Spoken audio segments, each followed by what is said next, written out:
কমলাপুরের আকাশে তখনও সন্ধ্যার আলো নামছে।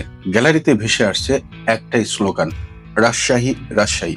ঠিক একদিন আগেই মিরপুরে কাঁপিয়েছিল রাজশাহী ওয়ারিয়র্স, আর শনিবারে সেই বিজয়ের রেশ টেনে কমলাপুরেও রাজশাহীর আরেক দল লিখতে বসেছিল শিরোপার গল্প। নারী ফুটবল লিগে এবছর যেন দুই শক্তির মুখোমুখি সংঘর্ষ। রাজশাহী স্টার্স বনাম ফরাশগঞ্জ স্পোর্টিং ক্লাব। জাতীয় দলের তারকায় ঠাসা দুই শিবির, জয় আর জয়ের পথে এগিয়ে চলা দুই দাবিদার। লিগের সমীকরণে ছিল নির্মমভাবে স্পষ্ট, এই ম্যাচে যে জিতবে শিরোপা তার দিকে হেলে পড়বে।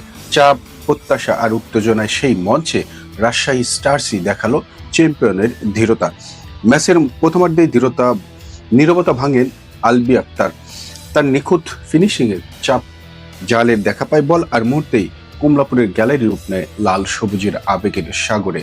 এক গোলের সেই লিডই শেষ পর্যন্ত উঠে ম্যাচের ভাগ্য নির্ধারণ। ফরাশগঞ্জের আক্রমণ বারবার ধাক্কা দিলেও রাজশাহীর রক্ষণ দেওয়াল ভাঙা গেল না।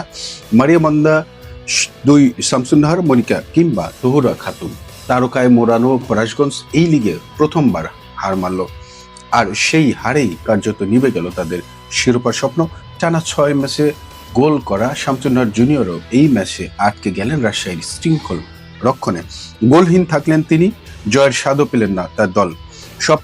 সপ্তম ম্যাচ শেষে 21 পয়েন্ট নিয়ে টেবিলের চূড়ায় রাজশাহী স্টার্স।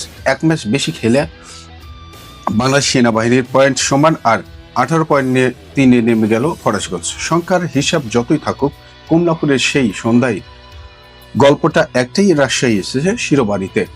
মিরপুর থেকে কমলাপুর, এক শহর এক সপ্তাহান্তর, আর রাজশাহীর নামে লেখা বিজয়ের দুই অধ্যায়। ইতিহাস যেন চোখের সামনেই রঙিন হয়ে উঠছে।